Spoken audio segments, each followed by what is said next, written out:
सुंदर आहे, सुरेख आहे व अत्यंत स्वच्छ आणि चांगली आहे, नितळ आहे, मग तिच्यामध्ये दुसऱ्या भाषा घुसल्यामुळे हिला कमीपणा आणण्याचं काम आणि चालू आहे। वास्तविक इंग्रजी शिकल्यानंतर सुद्धा माणसं बोलताना मराठीला गौण करतात आणि इंग्रजी जास्त बोलतात। विठ्ठल विठ्ठल गोदावरी शब्द अपभ्रंश झालेला आहे। खरं नाव आहे गोवधहरी। काय नाव आहे? गोवधहरी। कारण त्या ठिकाणी गौतम ऋषींनी साधना केली आणि गौतम ऋषींनी साधना करून ती गोदावरी नदी बोलवली, पण वरून बोलवली गाय मेल्याचं पाप नष्ट करण्यासाठी बोलवली। तिचं नाव काय पडलं? गोदावरी। खरं नाव आहे गोवधहरी। गाय मेल्याचं पाप नष्ट करण्याकरता ती बोलवली म्हणून तिला गोदावरी हा अपभ्रंश झाला। गोवधहरी हे नाव आहे। आपण सर्व मंडळी सर्वांना श्रुत आहे, वार आहेत। वार आपण सोमवारापासून जे वार मोजतो ते किती एकूण बोला, किती वार आहेत? 7 वार आहे, बरोबर आहे। शाळेमध्ये किती वार शिकवले जातात? तुमचं जाऊ द्या, माझंच कन्फ्युजन सांगतो, माझाच गोंधळ सांगतो। शाळेमध्ये पुस्तकामध्ये वाचलं की 7 वार आणि बोलताना बोलायच्या आठवडा झाला, एक वार सापडत नव्हता आणि घरी आलं गावात पाहिलं तर 9 वार ऐकले जायचे। 9 वार। आता ही 9 वार कोणते, 8 वार कोणते, 7 वार कोणते? 7 वार सोमवार ते रविवार पर्यंत किती वार झाले रे बाळा?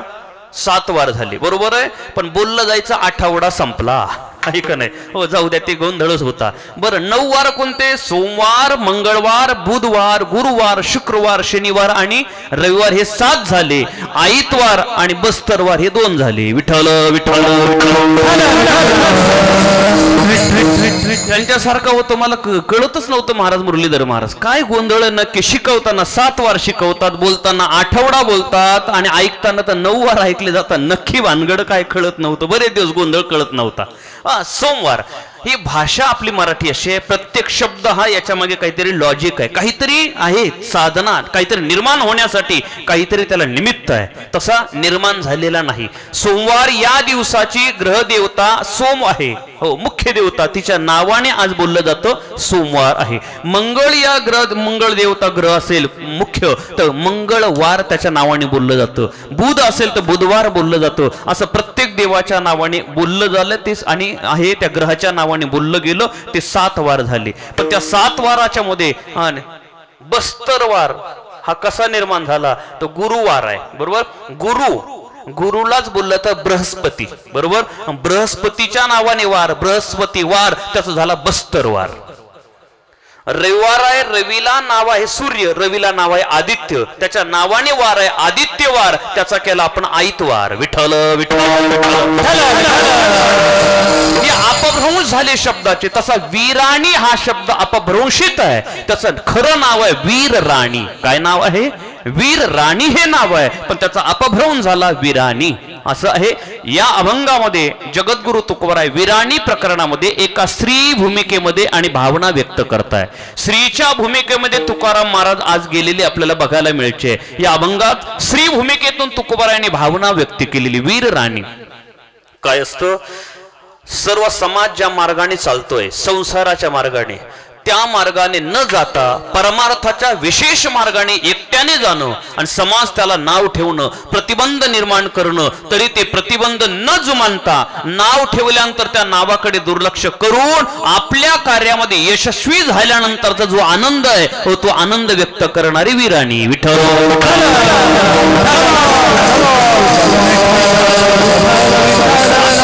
वीराणी प्रकरणातला अभंग आहे। वीराणी वीर राणी याचं अजून थोडक्यात चिंतन करू। काय असतं?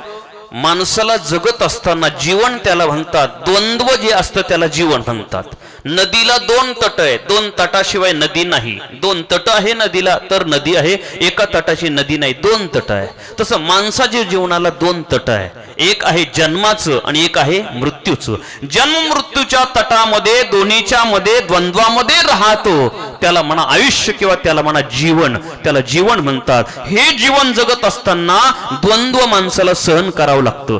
जीवन जगत असताना माणसाला सुख येतं, कधी दुःख दुःखही येतं. जीवन जगताना माणसाला कधी आरोग्यही प्राप्त असतं, कधी कधी रोगही येतात. जीवन जगत असताना कधी श्रीमंती येते तर कधी कधी खिशामध्ये रुपये सुद्धा राहत नाही. जीवन जगत असताना माणसाला कधी जगामध्ये मानही मिळतो आणि क्वचित प्रसंगी माणसाचा अवमान व अपमानही होतो. यालाच जीवन म्हणतात. विठ्ठल विठ्ठल विठ्ठल. एक जण म्हटला, महाराज मला रोग येऊ नये अशी इच्छा आहे, माझा अपमान होणे अशी माझी इच्छा आहे, मला गरिबी येऊ नये अशी इच्छा आहे, हो मला पारतंत्र्य येऊ नये अशी इच्छा आहे, मला दुःख प्राप्त होऊ नये अशी इच्छा आहे. काय केलं पाहिजे? त्याला सांगितलं, मग एकदा मरून जा. का? जर मेलं तर या गोष्टी नाहीये. या सर्व गोष्टी जन्माला आल्यानंतर आहे. जीवन आहे, जन्मापासून मृत्यूपर्यंत जे अंतर आहे त्याला आयुष्य वा त्याला जीवन म्हणा. आणि त्या जीवनामध्ये माणसाला संघर्ष करावाच लागतो. संघर्षाशिवाय जीवनच नाही. संघर्ष तो संसारिकालाही आहे, संन्याशालाही आहे. प्रत्येकाला जीवन म्हटलं की संघर्ष आहेत. संघर्षाशिवाय राहू शकत नाही. एका सुभाषितकाराने सुंदर वर्णन केलंय. तो रस्त्याने चालला आणि दुतर्फी असे घर आहे, मोठं शहर आहे, दोन्ही बाजूला गल्लीमध्ये घर आहे, माणसाची वस्ती दाट आहे. त्याने एका घरामध्ये डोकून पाहिलं तर त्या घरामध्ये सुंदर स्वरामध्ये मृदंग लावलेला आहे, वीणा लावलेला आहे, टाळकरी भजनी मंडळ सातकरी आहे आणि भगवंताचं भजन चालू आहे. सुंदर स्वरामध्ये आपल्यासारखं गायन करतायत, भजन करताय. याला बरं वाटलं. ह्या बाजूला पाहिलं त्याने घरामध्ये तर कोणीतरी तारुण्यात आलेला मुलगा अपघातामध्ये मृत्यू पावलेला आहे आणि त्याच्या प्रेताजवळ सर्व नातेवाईक, आप्तेष्ट, सगळे संबंधी येऊन सर्व रडतायत. हा व्यक्ती पुढे गेला. एका घरात पाहिलं तर पंगत बसलेली आहे, पंचपक्वान्नाचं बेत आहे, अनेक वाट्या ठेवलेल्या आहेत ताटाच्या भोवती. खाणाऱ्याला प्रश्न पडला, नक्की यातलं काय खावं, इतकं वाढलेलं आहे. पण शेजारच्या बाजूला घरात पाहिलं तर 3-4 दिवस झाले पोटामध्ये अन्नाचं कण नाही व कधी अन्न मिळेल अशा अपेक्षेने बसलेला आहे. समोरच्या घरामध्ये पाहिलं तर गुलाबाच्या फुलासारखं टवटवीत चेहरा आहे, सफरचंदासारखे गाल आहे, सुंदर असं शरीर आहे, असा टवटवीत चेहऱ्याचा माणूस आहे. पण शेजारच्या घरात पाहिलं तर फक्त हाडाचा सापळा शिल्लक आहे, प्राण फक्त शिल्लक आहे, नाही तर प्राण जाण्याची वेळ जवळ आली अशी अवस्था आहे. एकीकडे पाहिलं तर अंगावर चांगले कपडे आहे, दागदागिने सर्व आहे. दुसरीकडे पाहिलं तर लज्जा रक्षणासाठी चिंदी सुद्धा अंगावर घेणं कठीण झालेलं आहे अशी अवस्था त्याला दिसली. आणि मग तो विचार करू लागला, नक्की संसार कशाला म्हणावं? अमृतमय आहे की विषमय आहे कळत नाही. विठ्ठल विठ्ठल विठ्ठल. क्वचित विद्वद गोष्टी, क्वचिदपि सुरामत्त कलह, क्वचित वीणावादा, क्वचिदपि हाहे तिरुदितम, क्वचित रम्या रामा, क्वचिदपि जराजर्जर्तनो, न जाने संसार किम अमृतमया किम विषमया. याला म्हणाव संसार, याला म्हणाव जीवन. द्वंद्वात्मक असतं त्याला जीवन म्हणतात. या जीवनामध्ये संघर्ष आपल्याला करावाच लागतो. मानवी जीवनाला आलो की आपल्याला दुःखाला सामोर जावंच लागणार आहे. ज्ञानोबरांना लोकांनी विचारलं, महाराज जग म्हणजे काय हो? जग म्हणजे काय? ज्ञानोबरांनी जग शब्दाची व्याख्या सांगितली. वर्ड जग शब्दाची व्याख्या आहे, 3 गोष्टी ज्या ठिकाणी असतात त्याला जग म्हणतात. बारकाने लक्ष द्या.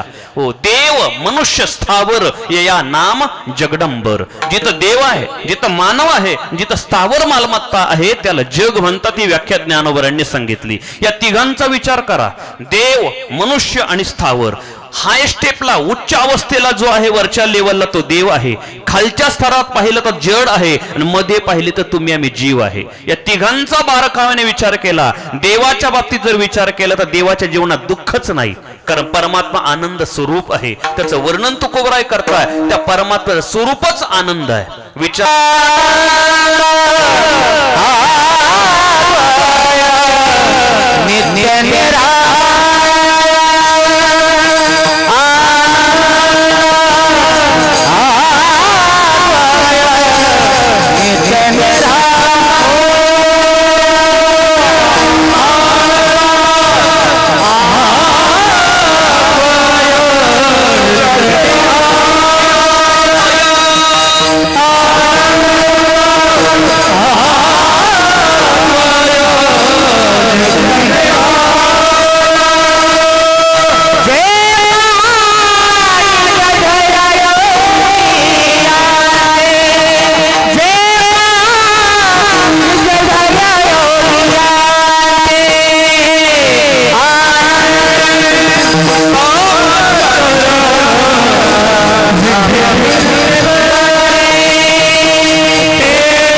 भगवंताचं लक्षण आहे, स्वरूप लक्षण आहे आनंद.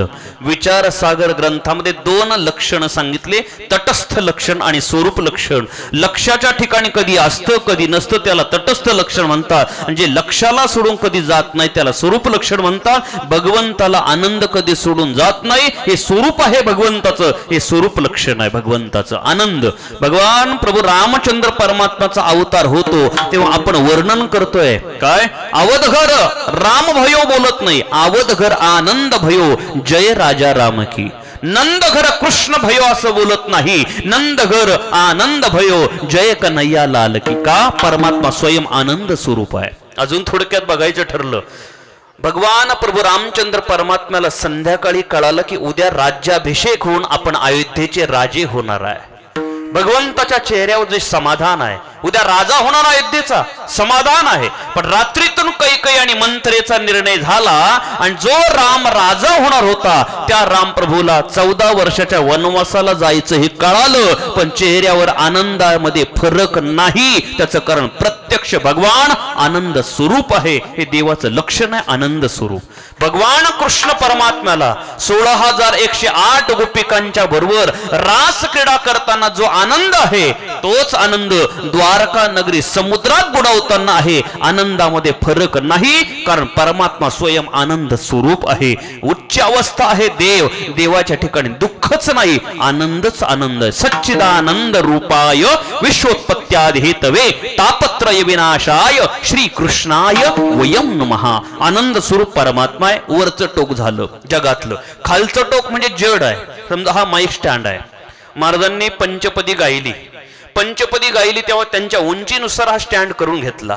मी आल्यानंतर माझ्या उंचीनुसार केला. आता कीर्तन संपलं की त्यांच्या उंचीनुसार ते खुलून ठेवतील, बरोबर ना.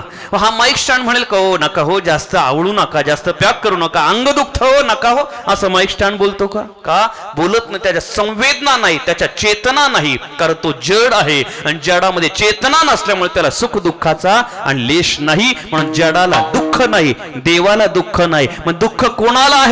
जे मधले आहोत तुम्ही आम्ही, आपण दुःखी आहोत. विठ्ठल विठ्ठल. व्यवहारातही पाहिलं तर जो मधला असतो ना त्याला जास्त दुःख असतात. बघा तुम्ही, घरामध्ये 2-3 भाऊ असले ना, 2-3, मोठा जो असतो ना तो बापाच्या लाडका असतो, लहान असतो तो शेंडी फळ आईच्या लाडका असतो, मोठा बापाच्या हाताखाली कामाला असतो तो लाडका असतो, लहान आईचा लाडका असतो, आणि मधले असतात टांगलेले भोपळे, दोघांचे अर्धे 50% जाऊ द्या आळंदीला. विठ्ठल विठ्ठल विठ्ठल. मधल्याची बाजू का घेतो मी, मधला आहे म्हणून सांगतो बरं का. तेव्हा आणि खरं आहे, तुम्ही बघा हे प्रॅक्टिकली करून बघा. इथून पुढे जेवढे साधू संन्यासी संत मंडळी आहे, आपण बोलता बोलता त्यांची मुलाखत घ्या, बोलता बोलता विचारा. महाराज हळू विचारा, सर्व बोलल्यावर, नाही तर गेल्या गेल्या तुम्ही कितवी, असं नाही. सर्व हळूहळू सर्व बोलता बोलता विषय काढायचा आणि बोलायचं. महाराज हो तुमच्या घरामध्ये तुम्ही कितवे हो? जवळजवळ 95% साधू संत सांगतील आम्ही मधलेच आहोत. विठ्ठल विठ्ठल विठ्ठल. बघा, कृती करून बघा, मग मला कळवा. बघा आपल्याला उत्तर हेच मिळेल. का? मधल्याचे हाल असतात. मधल्याचे काय झालं असं म्हणतात, 1972ला दुष्काळ पडला होता. खरंय का? 72चे आहे का इथं कोणी? आहे ना बाबा. दुष्काळ पडला, पाऊसच पडला नाही, जिकडे तिकडे खायचे वांदे. आणि असं होतं पूर्वीच्या काळात पैसा नव्हता, गावामध्ये व्यवहार जे व्हायचे 12 बलुतेदार असायचे, धान्यावर व्यवहार व्हायचे, दिलं घेतलं, पैसा बघायलाच मिळत नव्हता. तेव्हा अशा अवस्थेमध्ये 72चा दुष्काळ पडला, खायची वानवा झाली, वाताहत झाली. तेव्हा एका व्यक्तीने विचार केला काहीतरी कर्ज आणावं. कर्ज म्हणजे धान्याचं. सावकाराकडे गेला गावात आणि सावकाराला सांगितलं, सावकार मला धान्य द्या. धान्यच नाही, कर्ज द्या. सावकाराने याला कर्ज मोजून दिलं, धान्य मोजून दिलं आणि बॉन्ड करून घेतला, ज्याला पेपर म्हणतात, स्टाम्प करून घेतला.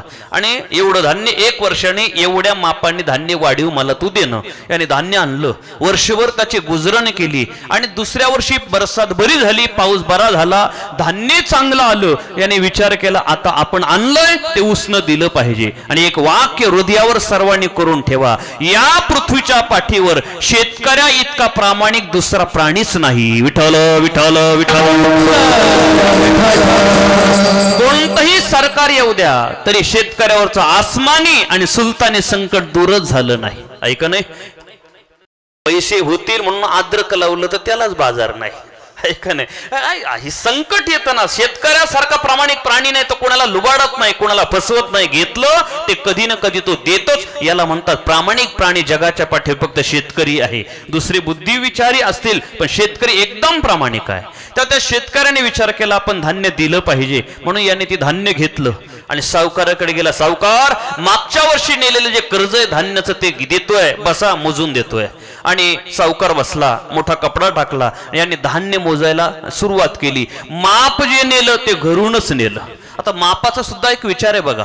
माप कसं असतं, माप आपल्या स्वतःच्या मनाने तयार करून चालत नाही. दुकानामध्ये दुकानदार म्हणेल 1 किलो थोडासा आणि कमी वजनाचा करा, 1 किलो चालेल का? त्याला प्रमाणित लागतं, शासन मान्य लागतं. आता मला आठवतंय एक लहानपणामध्ये तराजू होते, आता ते सर्व इलेक्ट्रिक काटे झाले. तराजू होते, त्याच्यावर नाव असायचं. कोणाचं नाव असायचं? वाडकर की तोडकर काहीतरी नाव असायचं. आमच्या नाशिक जिल्ह्यात होतं ते नाव वाडकर. का? त्याच्याकडून प्रमाणित करून घेतलं. तो अधिकारी असायचा, त्याच्याकडून ते प्रमाणित केलं जायचं आणि मगच ते असं आपल्या घरातून काढलं ठेवलं, पिशवीत बांधला दगड, असं चालत नव्हतं, आहे का नाही? ते त्याला ते माप असायचं. तेव्हा मापाचं चिंतन. धान्य मोजत असताना थोडं लक्ष द्या. सर्वात मोठं धान्याचं माप कोणतं आहे तुमच्याकडे? धान्य मोजून द्यायचं आहे, सर्वात मोठं माप कोणतं आहे? हा काय? 5 किलो? नाही, माप आदली म्हणतात का? आमच्याकडे अधुली म्हणतात, तुमच्याकडे आदली म्हणतात. आदली, पायली, बरोबर आहे. पायली तर नाही, आपण आदली म्हणजे किती? 2 शेर, बरोबर ना? आदली मध्ये किती बसतं? 2 शेर ना? तुमच्याकडची आदली का क्विंटलची का काय माहिती नाही बाबा, जाऊ द्या, काय असेल ते. आदली, आहे का नाही? ते आदली सर्वात मोठं माप आहे मोजायला. आणि सर्वात छोटं माप कोणतं आहे हो मोजायला? आठा म्हणजे आता मलाच कळणार नाही. आम्हाला आठ्या नव्हतंच का हो? पाव की नेमकी आपल्याला काय माहिती नाही. आठा म्हणजे पावशेरा का? हा, अर्धा किलो? नाही, किलोच नाही, माप धान्य मोजण्याचं. आठा म्हणजे अर्धा. हो, अजून त्याच्यापेक्षा लहान असेल चांगला 8वा आठा. विठ्ठल विठ्ठल विठ्ठल हे सांगितलंय तुम्ही अर्धा, पण त्याच्यापेक्षा लहान माप आहे 8वा. आठवतो का कोणाला? मी सांगू. आपण कधी कोणी सिनेमा बघायला गेले असतील, कोणी क्रिकेट बघायला गेले असणार, कोणी बस स्टॉपला गेले असतील, कोणी चौपाटीवर गेले असेल, कोणी स्टेशनला गेले असेल आणि त्या ठिकाणी खारे शेंगदाणे, आपण 10 रुपयाचे खारे शेंगदाणे द्या, तो खारे शेंगदाण्यावाला कागद काढतो, असा गोल करतो आणि त्याच्यात ज्या मापाने टाकतो त्या मापाला काय म्हणतात? छटाक. विठ्ठल विठ्ठल विठ्ठल छटाक. 6 शेंगदाणे टाक म्हणून छटाक. छटाक, ऐके नाही? छटाक, बरोबर ना? छोट छटाक आहे. हे माप मोजायचं. आणि तराजूचं छटाकचं माप म्हटलं का पूर्वीच्या काळात ते पितळच असायचं. छटाकी पितळी होती. आठवतं ना? आता आठवलं, बरं झालं, काय हरकत नाही. सर्वात मोठं माप काय? आदली. त्या आदलीने मोजायला सुरुवात केली. पण लक्षपूर्वक ऐका, आदली आपल्याकडे मोजायला देत असताना धान्य भरताना सोयीची ठेवता का उलटी ठेवतात? कसं आहे बोला ना पटकन. सोयीची ठेवतात. यांनी केलं काय? मोजताना उलटी ठेवली पालथी आणि वरून मोजू लागलं. 1 2 3. तू सावकार म्हणे काय गोळ्या संपल्या काय तुझ्या? अरे माझ्याकडून सोयीचं माप नेलं, तू आता पालथी ठेवतो मला देतो, जमणार नाही. तो म्हणे अजिबात जमणार नाही, माझं मन आहे, माझी इच्छा आहे, मी म्हणेल तसं देईल, माझ्या मनावर आहे मी द्यायचं. तो म्हणे मनावर म्हणजे? अरे तू भरून नेलेला आहे, तेवढी माप देतो म्हणे. तेवढेच माप आहे पण मी देतोय त्या पद्धतीने घ्यावं लागेल. तो म्हणे असं कसं? म्हणजे बॉन्ड काढा. बॉन्ड मध्ये काय लिहिलंय? याने बॉन्ड काढला. बॉन्ड मध्ये होतो एवढे माप नेले तेवढे माप दुसऱ्या वर्षी देणं. तो म्हणे हे बरोबर आहे, तेवढीच देतो, पण सोयीचे का उलटे हे लिहिलंय का? म्हणे नाही, मग माझ्या मनाने देईल. दोघांचा वाद सुरू झाला. तो कोर्टामध्ये गेला आणि न्यायाधीश होता, थोडासा त्याचाही मजला खालीच आलेला होता. तो न्यायाधीश पुढे होता. त्याने सांगितलं काय झालं? हा म्हणे 1 वर्षापूर्वी याला धान्य दिलं आणि सोयीच्या मापाने दिलं, चांगल्या मापाने दिलं, सवाच्या मापाने दिलं. हा देताना पालथ माप घालून देतोय, हे कसं काय घेईल मी? जमणार नाही. त्याला म्हटलं का रे पालथ का देतो? म्हणे लिहिलेलं कसं आहे बघा, फक्त माप द्यायचे, पण पालथ धरायचं का सोयीचं धरायचं हे लिहिलंय का? म्हणे नाही, मग माझ्या मनाने देईल. दोघांचा वाद ऐकला आणि मग त्यांनी मध्यस्थी केली कोर्टाने. त्या वकिलाने सांगितलं एक काम करा, सोयीचं तुमचं राहू द्या, सवाचं तुमचं पालथ राहू द्या, आडवं करा मग द्या. सावकाराने डोक्याला हात लावला, उलथ घेतले, पालथ टाकल्या, मूठ दोन मूठ जरी येत होतं, आता आडवं घातल्यावर काहीच येणार नाही. याला म्हणा मधल्याची हाल आहे. विठ्ठल विठ्ठल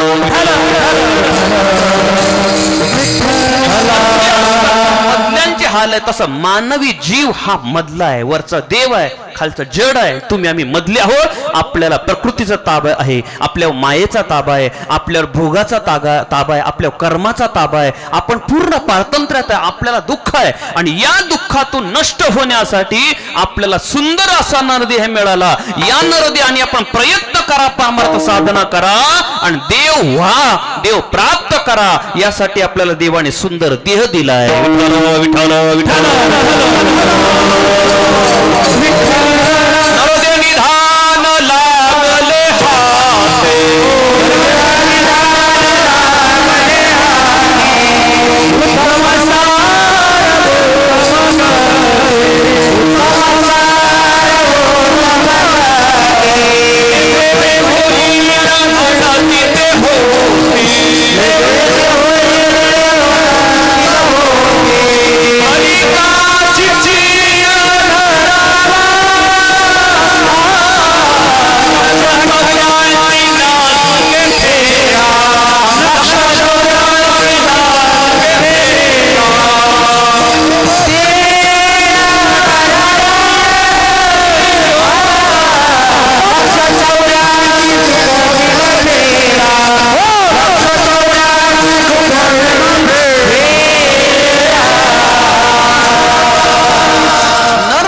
निधान लागले हाती. या नरदेहाने आपण जन्म मरणाचं दुःख नष्ट करू शकतोय. यासाठी परमार्थ साधना केली पाहिजे. संसाराच्या मार्गाने सर्वच जाता, पण एका विशेष परमार्थाच्या मार्गाने जाणारी एक स्त्री आहे आणि ती परमार्थाच्या मार्गाने गेली. अनेक प्रतिबंध, गतिरोधक, अडथळे निर्माण झाले, तेही पार केले आणि ती त्या कार्यामध्ये यशस्वी होऊन भगवंताच्या स्वरूपाला प्राप्त झाली. अशा कार्यामध्ये यशस्वीता तिला प्राप्त झाल्यामुळे तिचं नाव पडलं वीर राणी. विठ्ठल विठ्ठल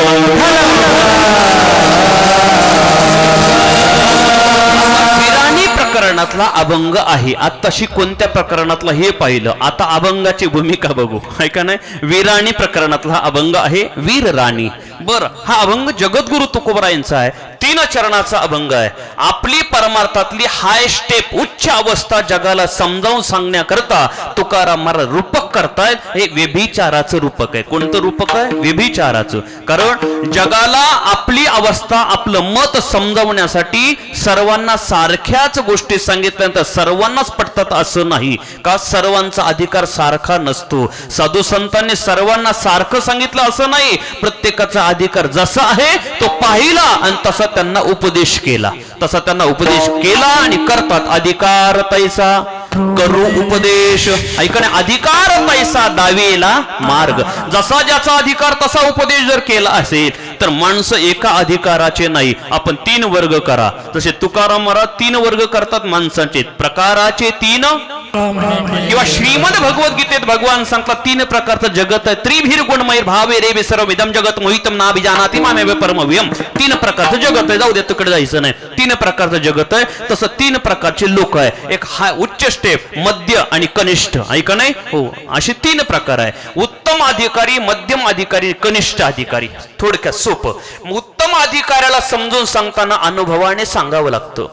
मध्यम अधिकाऱ्याला समजून सांगताना प्रमाणाने पटून द्यावं लागतं. आणि कनिष्ठ अज्ञानी तुमच्या माझ्यासारखा असला तर आपल्याला पटून देताना युक्तीने, दृष्टांताने किंवा रूपकाने पटून द्यावं लागतं.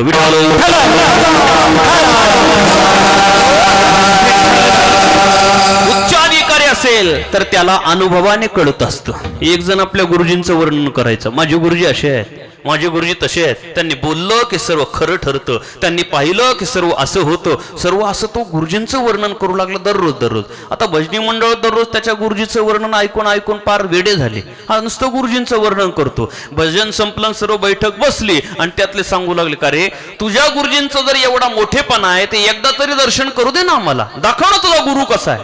आता वजनी मंडळातले लोक बोलतात. तो सांगता, अरे बाबा जमणार नाही. का? जायला 1000 रुपये खर्च आहे, 500 जाऊन येऊन खर्च, 1000 रुपये खर्च करावं लागतात. सोपं नाही गुरुजींच्या गावाला जायला. हे म्हटलं 1000 गेले तरी चालतील, पण 1000च व्हायचं. ऐका नाही, गुरुजींचं एवढं जर मोठेपणा दाखवतं, दर्शन घ्यायचंच, आपण जायचं गुरुजींकडे. सर्व भजनी मंडळाने गाडी केली, हजार हजार रुपये जमा केले आणि गुरुजींच्या आश्रमाच्या गावाला गेले. हो, आश्रमामध्ये यांनी प्रवेश केला. गुरुजी आपल्या व्यासपीठावर बसलेले आहे. हे बाकीचे मित्र भजनी मंडळ बाजूला उभे झाले दारामध्ये आणि हा शिष्य गुरुजींच्या जवळ गेला. गुरुजींच्या जवळ गेल्यावर गुरुजींनी याच्याकडे पाहिलं, याने गुरुजीकडे पाहिलं, नजरा नजर झाली. हा शक्तिपाताचा पहिला प्रकार झाला. नंतर गुरुजींच्या पायावर याने डोकं ठेवलं, गुरुजींनी याच्या मस्तकावर हात ठेवलं. हा शक्तिपाताचा दुसरा प्रकार झाला. आणि निघताना गुरुजींनी यांना आलिंगन दिलं, याने गुरुजींना आलिंगन दिलं. हा शक्तिपाताचा तिसरा प्रकार झाला. अगोदर गेल्यानंतर गुरुने शिष्याला पाहिलं, शिष्याने गुरुकडे पाहिलं. याला म्हणतात नजरा नजरेने शक्तिपात करणं, कृपा कटाक्ष निहाळिले आपुले पदी बैसविले. हा शक्तिपाताचा पहिला प्रकार आहे. दुसरा प्रकार आहे आपल्या गुरुजींच्या मध्ये साधनेने तयार झालेली जी पुण्यशक्ती आहे, व्हील पॉवर आहे, ती शिष्याच्या मस्तकावर हात ठेवून व्हायब्रेशनने सप्लायर करणं. हा शक्तिपाताचा दुसरा प्रकार आहे. हा दुसरा प्रकार कोणी कोणासाठी वापरला तर जगद्गुरु तुकोबराय सांगतात माझ्या सद्गुरूने माझ्यासाठी वापरला. पहाटे पहाटे गंगेवर स्नानाला जात असताना गुरुजींची भेट झाली. त्यांनी सापडवलं मला आणि माझ्या मस्तकावर हात ठेवला.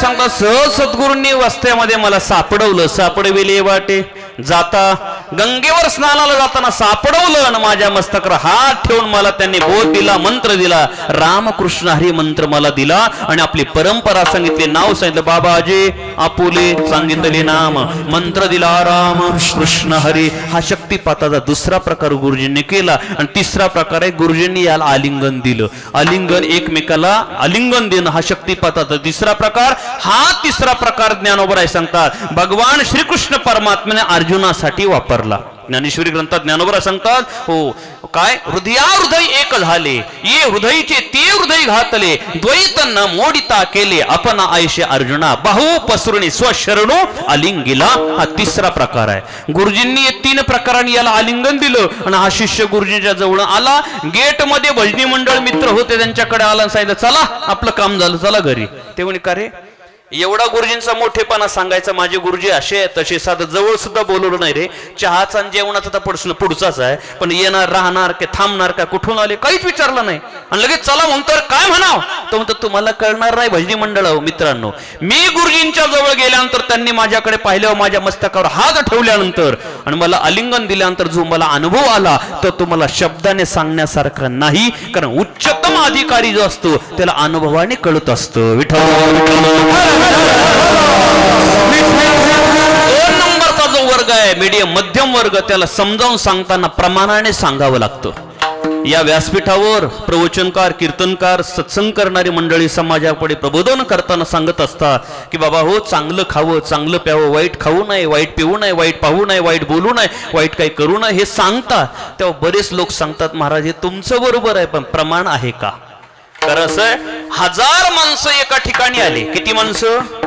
1000 माणसं एका ठिकाणी आले. कोर्टासमोर सांगू लागले नाही नाही हे घर आमचंच आहे, हे घर आमच्याच नावावर आहे, हे घर आमचंच आहे. 1000 माणसं सांगू लागले. तेवढ्यात एक त्याच्या विरोधात होता, 1000च्या विरोधात. तो आला आणि कोर्टाच्या समोर सांगितलं सर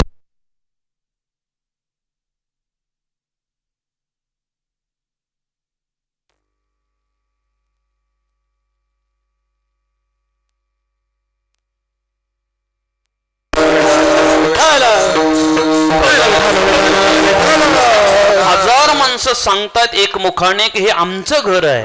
त्यांच्या विरोधात एकच माणूस आला, कोर्टाकडे आला, सांगितलं सर हा कागद बघा. त्याने दाखवला घराचा उतारा. आता कोणाच्या बाजूने निर्णय लागेल सांगा?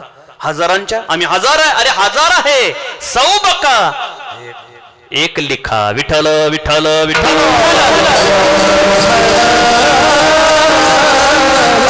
लागतं प्रमाणाशिवाय. 2 नंबरच्या अधिकाऱ्याला प्रमाणाने सांगावं लागतं, लोकांना सांगावं लागतं चांगलं. 7 प्रकारची व्यसनं माणसाने करू नये. थोडक्यात सांगतो, 7 प्रकारची व्यसनं अति घोर नरकात नेणारी. आता इथं ते सांगू नये कारण इथं कोणीच व्यसन करत नसणार, पण आता ते विषय आला म्हणून मला सांग नाही बुवा. विठ्ठल विठ्ठल विठ्ठल 7 प्रकारची व्यसनं करू नये. तेव्हा ते सांगता महाराज प्रमाण द्या. कोणतं कोणतं व्यसन आहे लक्षपूर्वक काका. द्यूतांचे मांसांचे मदिराचे वेशा मृग्यार्थ चौरम परदार सेवा एतानि सप्त व्यसनानि लोके घोराति घोरम नरकम नयन्ति. 7 प्रकारची व्यसन करू नये. एका विचार. द्यूतम जुगार खेळू नका. आता कामच नाही बा, उन्हाळ्यामध्ये काही काम नाही, बसले जोडदार, काय पैसे लावले नाही, सहज खेळतो तरी खेळू नका. टाइमपास म्हणून सुद्धा खेळू नका. टाइमपास जर जास्त वाटत असेल, आयुष्य उरलंच असेल तर मंदिरात येऊन काही वाचन करा, माळ घ्या, रामकृष्ण हरी म्हणा, उगाच टाइमपास करा. म्हणजे घरचे तरी म्हणतील यांच्या पुण्याने आमचं घर तरी चाललं. नाही तर तुम्ही जर पत्ते खेळून टाइमपास कराल तर घरचे म्हणतील यांनी 80 दिवस वाया घालवले, हे काहीच कामाचं नाही, याला भाकरी घालावं की नाही. विठ्ठल विठ्ठल विठ्ठल. लोकांनी अशी सुंदर जागा शोधली पत्ते खेळण्यासाठी, जुगार खेळण्यासाठी. मंदिर एकांत. अरे वा, ऐक ना, अशी अवस्था आहे. इथे नाही येत असं, पण मग आमच्याकडचं सांगतो. असेल तर इथं तुम्ही बंद करा. विठ्ठल विठ्ठल विठ्ठल. खेळू नका. अत्यंत आणि निंदनीय, अत्यंत खालच्या स्तराला नेणारं व्यसन आहे. द्यूत खेळणं चांगलं नाही. मोठ्यांचं उदाहरण बघा. तो धर्मराजा बहुपुण्य राशी का द्यूत खेळे दुर्योधनासी हरवोनी कांता केली उपाधी विनाश काले विपरीत बुद्धी. धर्मराजा विपरीत बुद्धी. द्यूत खेळल्यामुळे जुगारामुळे स्वतःची बायको डावावर लावावी लागली. विठ्ठल विठ्ठल विठ्ठल. जुगार खेळणं अत्यंत पाप आहे. दूतांच्या मांसांच्या मांस खाऊ नये. खात नसतं इथं कोणी, पण एखादा चुकून भुकून राहिला असेल, इकडं दळणामध्ये खडा राहतो तसा राहिला असेल तर त्यांनी आतापर्यंत केलं असेल व्यसन, जाऊ द्या, काय हरकत नाही. पण इथून पुढे उद्यापासून आणि व्यसन करू नका. उद्यापासून व्यसन करू नका. हो, द्यूतांच्या मांस खाऊ नका. मांस खाल्ल्यानंतर किती पाप लागतं हे माझं कर्तव्य सांगतोय, प्रमाणानुसार सांगतो. प्रमाण आहे. मांस खाल्ल्यानंतर किती पाप लागतो. ज्या प्राण्याचं आपण मांस खातो त्या प्राण्याच्या अंगावरचे रोम मोजा, म्हणजे केस मोजा किंवा पंख मोजा, तेवढे वर्ष आपल्याला नरकात राहावं लागतं. मांस खाणं चांगलं आहे का. विठ्ठल विठ्ठल.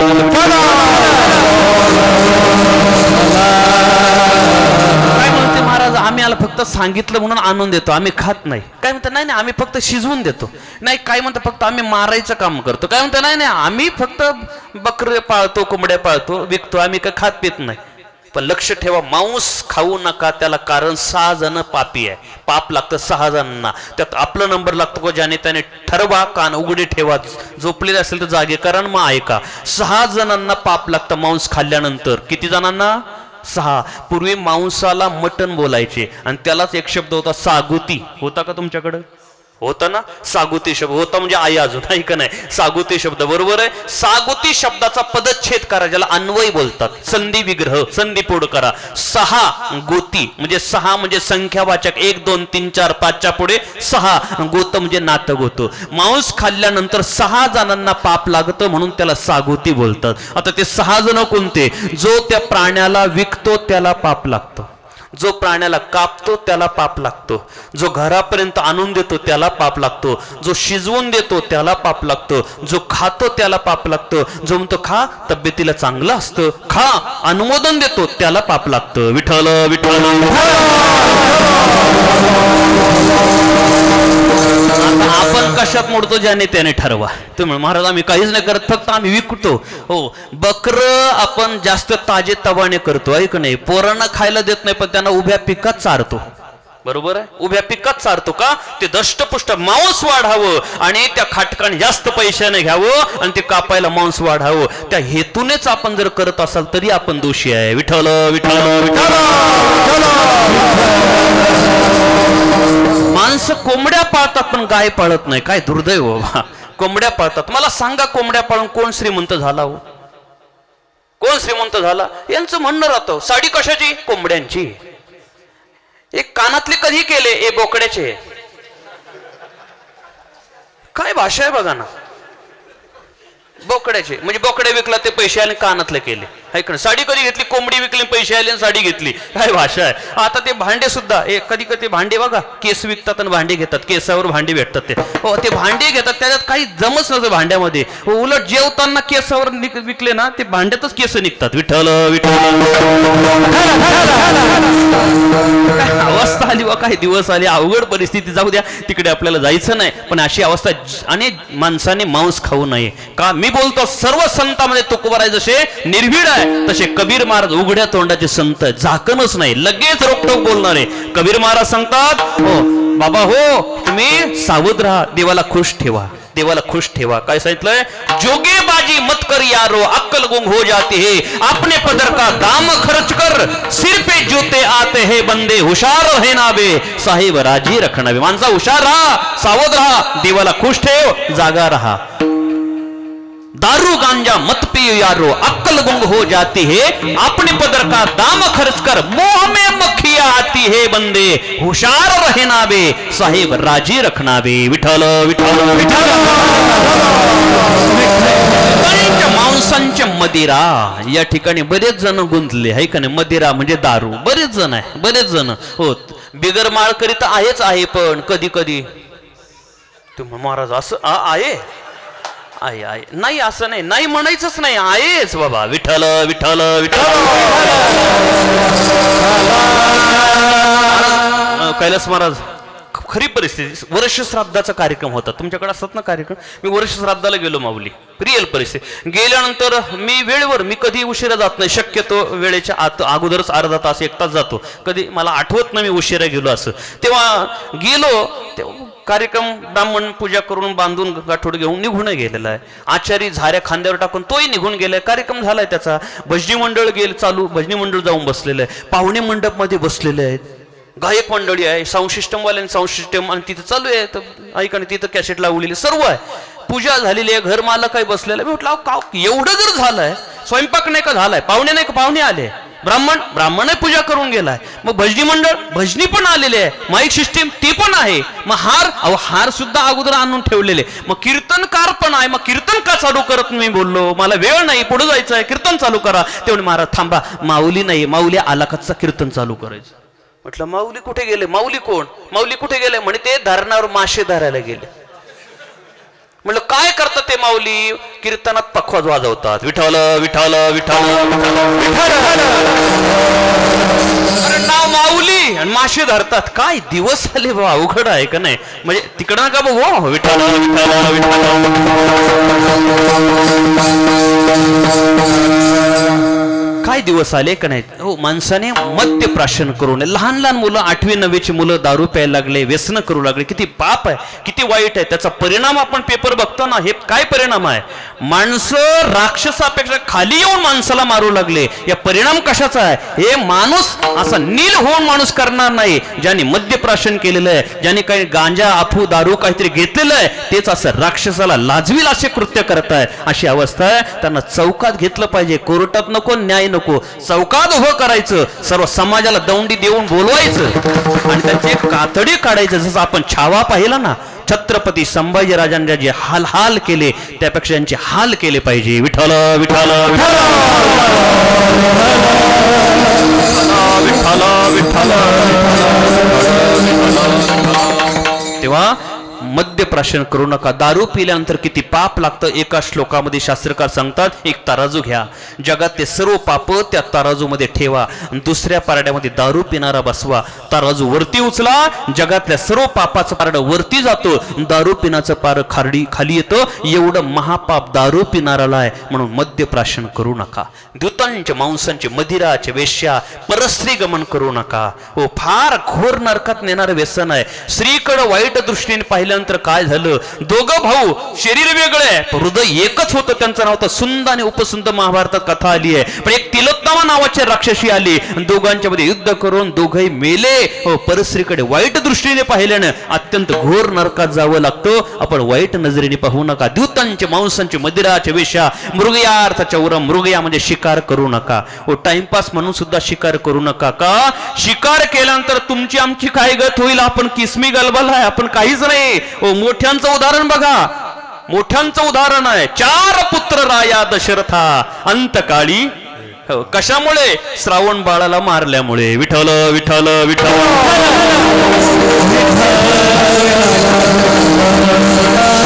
सारखं पाप आहे. चुकून शिकार करू नका, चोरी करू नका. अत्यंत चोरी करणं म्हणजे समोरच्या दुसऱ्या व्यक्तीची वस्तू तो नसताना आपण उचलून आणणं आणि त्याच्यावर आपला अधिकार दाखवणं, याला म्हणा चोरी करणं.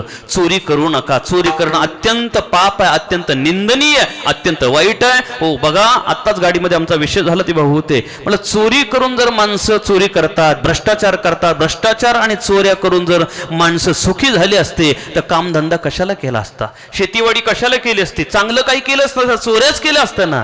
पण आज तुम्हाला बरं वाटेल चोरी केली, भ्रष्टाचार केला, पण ते तुम्हाला फेडावंच लागेल. सामान्याच्या डोळ्यात धूळ फेकली तरी बघणारा तो आहे, त्याच्या डोळ्यापासून कोणी वाचू शकत नाही. विठ्ठल विठ्ठल विठ्ठल.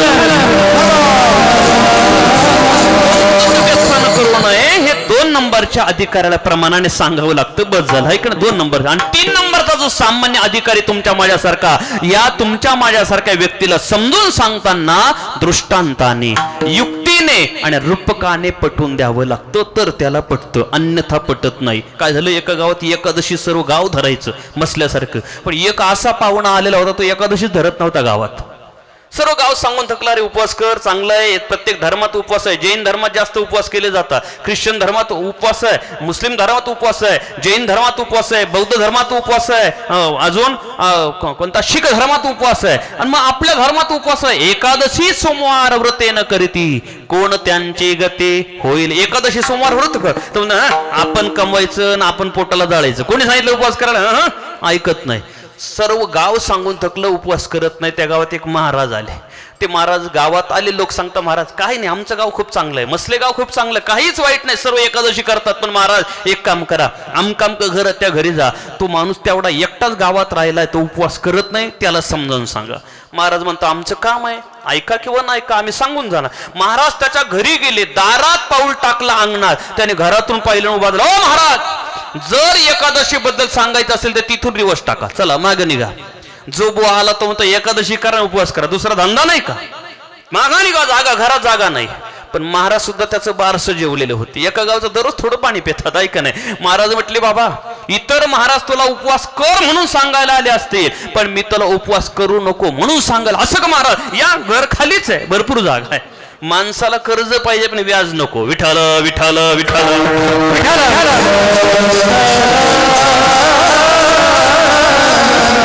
कर्ज पाहिजे पण व्याज नको. अण्णासाहेब योजना आहे का नाही आपल्या, अशी अवस्था आहे माणसाची. कर्ज पाहिजे पण व्याज नको, अशी त्याला घरात बसलं. महाराजांना सांगितलं, महाराज का हो, काय बोलले तुम्ही? काही नाही रे, उपवास धरायचा नाही. कोणी सांगितलं उपवास करायला? तर महाराज बरं झालं तुम्ही भेटले बा, नाही जो महाराज आला तो उपवास करा म्हणत होता. खरंच इथं बरेच जण असतील ते म्हणतील आता आजचे महाराज बरे बोलवले बा, नाही तर दररोज उपवास करा आणि एकादशी करा. आज आपल्या पॅनलचे महाराज आले असं बरेच जणांना वाटत असेल, जे उपवास करत नसतील ते. जे करत असतील ते म्हणते इथून मग आपण चुकच केली काय, पुढची एकादशी बंद करावी असं वाटेल. तसं काही करू नका बरं का. विठ्ठल विठ्ठल विठ्ठल. निघाले, जाताना त्याने विचारलं खरंच महाराज उपवास? अरे नको करू बाबा, पण एक काम कर म्हणे. काय? जाता जाता महाराज बोलले एकादशी धरू नको, पण ज्या दिवशी एकादशी त्या दिवशी मला उपवास आहे असं गल्लीत उभं राहून सांग, तुझं काम झालं. तुम्ही काय अवघड आहे. एकादशीचा दिवस उगवला आणि गल्लीत उभा झाला. ओ पाटील काय एकादशी?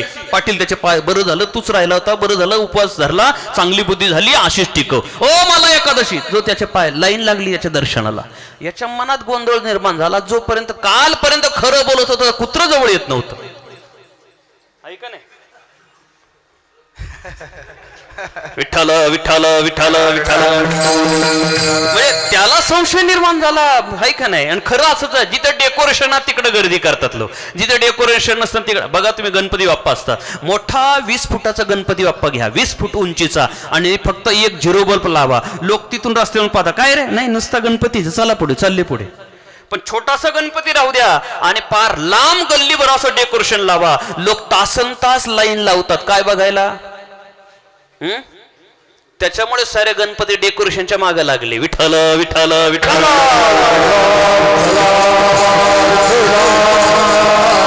तेव्हा समजावून सांगताना त्याला युक्तीने सांगितलं. तो एकादशी धरू लागला, म्हणजे सांगू लागला. एक दिवस बायकोला सांगितलं 2-3 एकादशी पान खाणं बंद केलं, कारण लोकांना दिसलं तर काय बोलतील म्हणून तो पान खाणं बंद केलं. बायकोला सांगितलं दारा खिडक्या बंद कर, मला जेवायचं. तर म्हण का आपण कष्ट करायचे, आपण कमवायचं ना आपण खायचं, लोकांना घाबरून खायचं, दारा खिडक्या बंद करू का?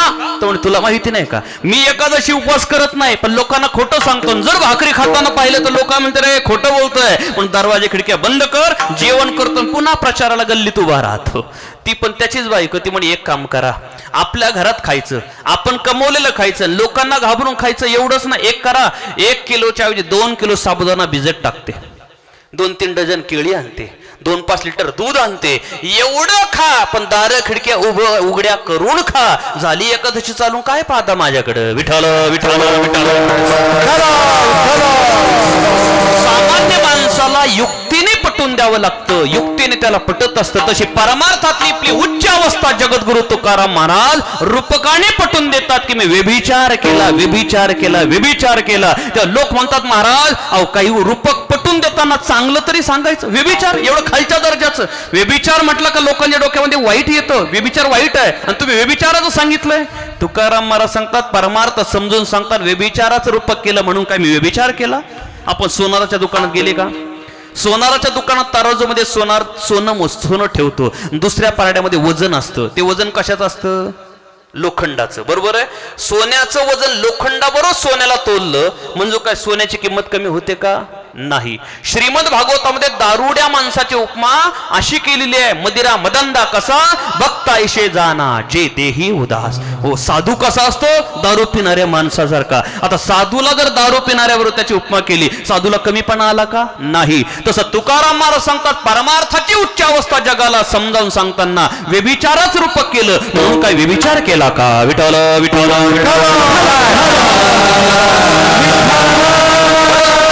व्यभिचार करायचे एका अभंगात नाही ना, 25 अभंग आहेत तुकोबरायांचे वीराणी प्रकरणाचे. किती? 25. आणि प्रत्येक अभंगाचं वैशिष्ट्य हे आहे, प्रत्येक अभंग 3च चरणाचा आहे. तुकाराम महाराज सांगतात व्यभिचार केला. व्यभिचार का हो तुकोबराय? तुम्हाला ज्ञान नव्हतं, नॉलेज नव्हतं का व्यभिचार केला म्हणतात? तुकाराम महाराज सांगतात मी अडाणी नाही. काय सांगितलं तुकोबरायांनी? काहींना वेद वाचता येतो तर अर्थ कळत नाही, काहींना वेदाचा अर्थ कळतो तर अंगी मानवत नाही, काहींना वेदाचा समन्वय लावता येत नाही. पण आम्ही जर म्हणाल तर तुकोबराय म्हणता वाचा बोलू वेद नेते करू संते केले ते. वेदाचा तो अर्थ आम्हासीच ठावा एरांनी वहावा भार माथा. डोक्यावर वेदाचं गाबाळ ओझ व्हावं इतरांनी, पण आम्ही म्हणाल वेदाचा अर्थ फक्त आम्हालाच माहिती आहे असे तुकाराम महाराज ते सांगतात. पाहिली पुराणे, सर्व पुराणाचा अभ्यास आहे, शास्त्राचा अभ्यास आहे, असे ज्ञान असलेले तुकाराम महाराज आहे तरी ते व्यभिचार करतात. त्यांना अज्ञान होतं असं नाही, ज्ञान होतं तरी व्यभिचार का करतात? बरं ज्ञान होतं तर व्यभिचार केल्यानंतर काय पाप लागतं हे माहिती नव्हतं का? व्यभिचार 2 प्रकारचा आहे. किती प्रकारचा? लक्ष द्या. किती प्रकारचा? 2 प्रकारचा. एक कायिक व्यभिचार, एक मानसिक व्यभिचार. थोडक्या वेळात कायिक व्यभिचार आणि मानसिक. शरीराने होणारा व्यभिचार आणि मनाने होणारा व्यभिचार. कसा? मनाने होतो त्याचं फळ वेगळं आणि शरीराने होतं त्याचं फळ वेगळं. काय फळ? हो, शरीराने घडतो तो त्याचं पातक वेगळं, मनाने घडतो त्याचं पातक वेगळं. प्रसंग सांगतो. द्रौपदी गॅलरीवरती उभी आहे, रस्त्याने कर्णाचा रथ चालला. कर्ण हा कुणाचा मुलगा आहे? कुणाचा मुलगा आहे कर्ण? को सूर्यपुत्र, हा सूर्याचा पुत्र आहे, तेजस्वी कर्ण. रस्त्याने कर्णाचा रथ चालला आणि द्रौपदीने गॅलरी मधून गच्ची मधून कर्णाकडे पाहिलं. सहज मनात आला अरे हा जर कर्ण 6वा पांडव असता तर. आता तो होताच पांडव 6वा. मनात आलं हा जर 6वा पांडव असता तर. एवढं मनात आलं आणि भगवान कृष्ण परमात्म्याने जाणलं, कारण देवाला काही कळत नाही. न सांगता भगवंताला सर्व काही कळतं. न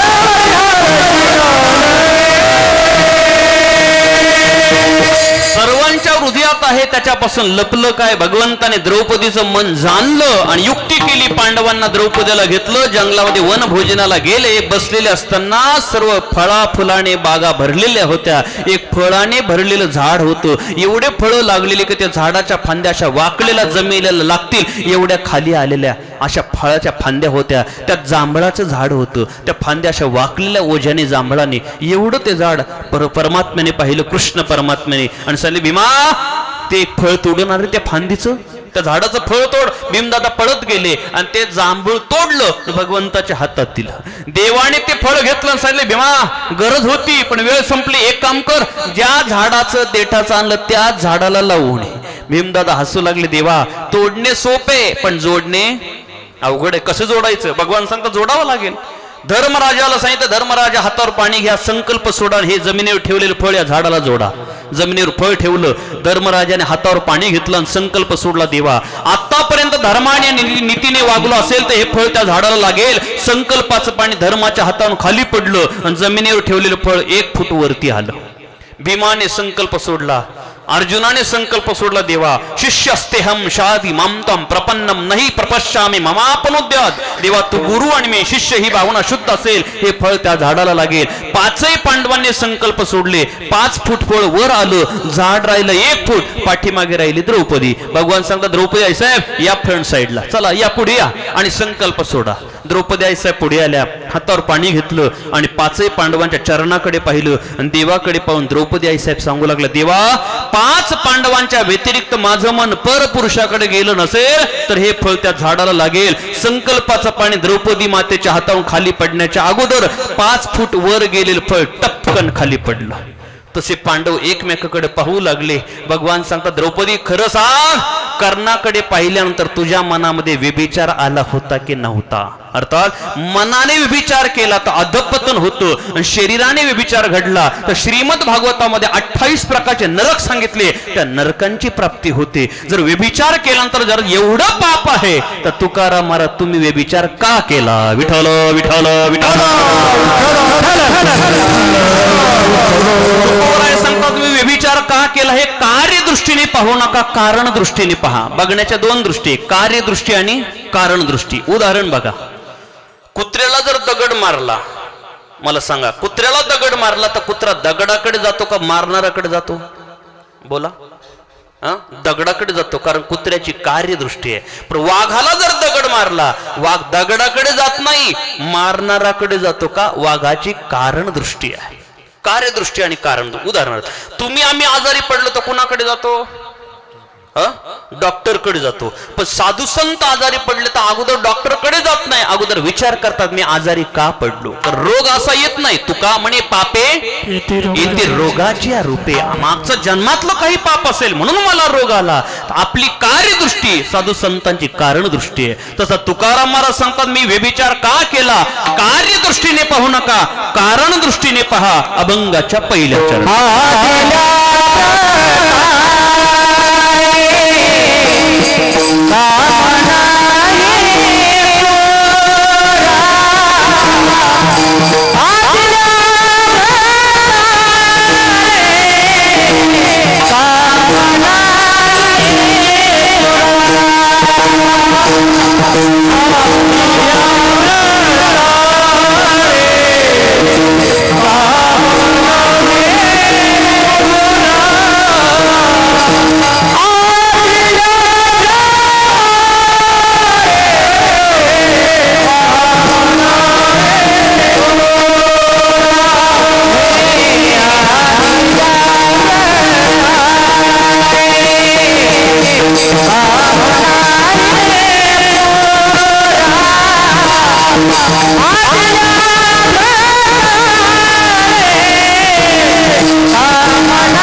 दिल्या भ्रतारे कामनो हे पुरा म्हणून व्यभिचारा टेकलिये रात्रंदिवस माझ पाहिजे जवळे क्षण त्या निराळी नगमे घडी. अभंगाच्या पहिल्या चरणाची प्रस्तावना आपण पाहिली. पहिल्या चरणाला स्पर्श करतोय. तुकाराम महाराज सांगतात मी व्यभिचार का केला, अज्ञानी म्हणून नाही व मला एवढं ज्ञान आहे. तरी तुकाराम महाराज व्यभिचार का करतात?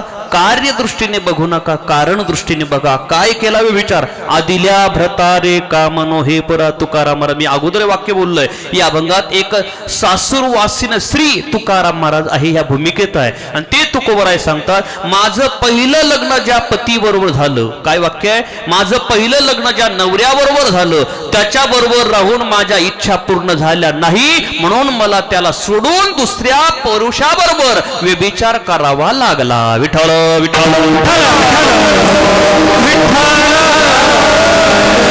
पहिला प्रश्न आहे तुकाराम महाराज 10 मिनिटात आम्हाला सांगा की तुमचं पहिलं लग्न ज्या नवऱ्याबरोबर झालं तो पहिला नवरा कोणता, पहिला पती कोणता? तर तुकाराम महाराजांचाच नाही, तुमचा माझा प्रत्येकाचा, स्त्री असो पुरुष असो, आपला प्रत्येकाचा पहिला नवरा संसार आहे. आपण जे प्रथम आलो ते संसारात आलो. आल्यानो संसारा उठा वेग करा, किंवा आलिया संसारा उठा वेग करा, ऐक नाही, शरण जा उदारा. हो, आपण संसारात आलो. संसाराचा विशेष असा आहे त्याच्यामध्ये आकर्षण हा गुण आहे. काय गुण आहे संसाराचा? आकर्षण. संसार माणसाला आकर्षित करतो कारण त्याच्यामध्ये 5 विषय आहे. शब्द, स्पर्श, रूप, रस आणि गंध हे 5 विषय माणसाला आकर्षित करतात. विठ्ठल विठ्ठल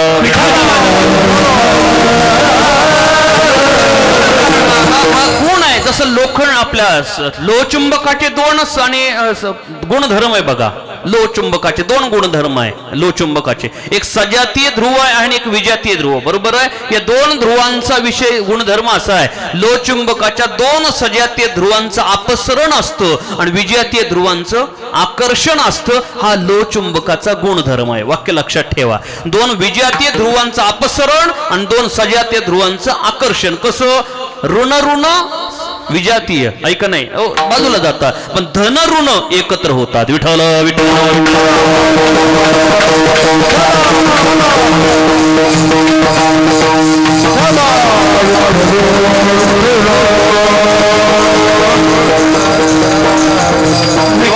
हा लोहचुंबकाचा गुणधर्म आहे. तसं जीव आणि देव, लक्ष द्या, जीव आणि देव यांचं आकर्षण असावं आणि विषय आणि जीव यांचं अपसरण असावं. काय बोलतोय मी? जीव आणि देव यांचं आकर्षण असावं आणि जीव आणि विषय यांचं अपसरण असावं. पण होतं उलट, जीवाला गोड परमार्थ आवडत नाही आणि कडू विषय आवडल्याशिवाय. हे मी बोलतो का? ज्ञानोबराज सांगता विषय विषयाचा पडी पाडू गोड परमार्थ लागे कडू, आणि कडू विषय तो गोडू जीवाशी झालाय, जीवाची अशी अवस्था आहे बघा. हो, जावई बापू येणार 6 महिन्यांनी म्हणून सासूरवाडीला एवढा आनंद झाला असं म्हणतात बुवा. नाकीचा मोती ठेवी गहाण इकडं पण आहे वाटतं. बरं चला काय हरकत नाही, मन राखतात. तेव्हा जावई बापू 6 महिन्याने आला. हो, गोड स्वयंपाक केला, पूर्ण वर्णाचा स्वयंपाक आहे, श्रीखंड आणलंय, बासुंदी आहे, लाडू आहे, सर्व गोड पदार्थ केले. जावई येणार म्हटल्यानंतर आनंदच असतो तो सासूरवाडीला. जावई बापाला फ्रेश झाला, जायचं लवकर म्हणून सासरे बाप सांगता जावई बापू बसा जेवायला, भूक लागली असेल, प्रवास करून आला. जावई म्हणतो हो. जावई बसला पाटावर, सासरे बाप शेजारी आहे, मेवणा आहे जवळ आहे, असे दोघं तिघं बसले, सासरा शेजारी आहे, आणि ताट वाढून आणले. आणि वाढून आणल्यानंतर आपल्याकडे म्हणायची प्रथा आहे, बसा घ्या, बोलतो की ना आपण जेवायला, बसा घ्या असं बोलतो ना, तसं सासरे बाप बोलले जावई बापू हो बसा. बसा म्हटल्यानंतर जावईने ताटाकडे पाहिलं, वाढून आलेल्या गोड श्रीखंड आहे, पुरणाची पोळी आहे, लाडू आहे, हे गोड पदार्थ पाहिले, लाल डोळे केले. सासऱ्याकडे पाहिलं, मामा काय बुद्धी गाण ठेवली का तुमची? आज रविवार आहे, तुम्हाला माहिती नव्हतं का? विठ्ठल विठ्ठल विठ्ठल. गोड स्वयंपाक गोड पदार्थ जावयाला आवडत नाही, कारण जावई आहे रविवारवाला, संडे हो या मंडे, ऐक नाही असे जावया म्हणजे गोड आवडत नाही. माणसाचा स्वभाव आहे जीवाचा विषयाकडे आकर्षिला जातो. गोड परमार्थ आवडत नाही, पण कडू विषय त्याला आवडल्याशिवाय राहत नाही, हा जीवाचा स्वभाव आहे. हो, माणूस होऊन तिकडे जातोय बघा. उंदीर जर झाले घरामध्ये तर आपण काय ठेवतो? उंदीर पकडण्यासाठी काय ठेवतो? पिंजरा ठेवतो. आणि काय पाळतो? मांजर पाळतो. नाही तर मांजर ठेवतो पिंजरा पाळतो, चल दे असं, ऐक नाही. आपण पिंजरा ठेवतो. पिंजरा ठेवला आणि उंदराने पिंजरा पाहिला आणि पिंजऱ्याने उंदीर पाहिला का पिंजरा हळूहळू हळूहळू उंदराच्या मागे लागतो. बरोबर? अर्धे झोपलेले लागतील मागे. पिंजरा उंदराच्या मागे लागत नाही, पण उंदीर पिंजऱ्यात अडकल्याशिवाय राहत नाही. मासे पकडणारा गळ टाकतो बरोबर पाण्यात. गळ टाकला, गळाने मासा पाहिला की गळ लगेच माशाच्या मागे, गळ माशाच्या मागे लागत नाही, पण मासा गळाला अडकल्याशिवाय बोला राहत नाही. आड्यावाला बाटल्या घेऊन आपल्या मागे लागत नाही, पण आपण तिथं जाऊन ढोसून गटारात पडल्याशिवाय विशेष तशी आहे बुवा. विठ्ठल विठ्ठल विठ्ठल. तुकाराम महाराजांनी सांगितलं, महाराज तुमचं लग्न जमलं मान्य आहे, संसार नवरा दुःख देतो हे मान्य आहे, पण तो जमवायला कोण होतं मध्ये? ते पंच, तिकडे त्यांचं नाव सांगा ना. तुकाराम महाराज सांगतात त्या पंचांचं नाव सांगितलं ना, सर्व नास्तिक दर्शनकार, सर्व नास्तिक होते. त्यांनी काय सांगितलं? जमवायला आल्यानंतर त्यांनी अगोदर माझ्या वडिलांना खोटं सांगितलं. काय सांगितलं? तुमची मुलगी त्या घरात त्या मुलाला द्या, हो मुलगा एकदम चांगला आहे. वडिलांना विचारलं, व्यसन तर नाही ना? आताच्या पोराला व्यसन असतात, हो तुला त्या मुलाला व्यसन तर नाही? त्या नास्तिकवादी पंच आणि पंच मंडळींनी सांगितलं माझ्या बापाला की अजिबात व्यसन, निर्व्यसनी मुलगा आहे. पण तुकाराम महाराज रडून सांगू लागले, अगोदर सांगितलं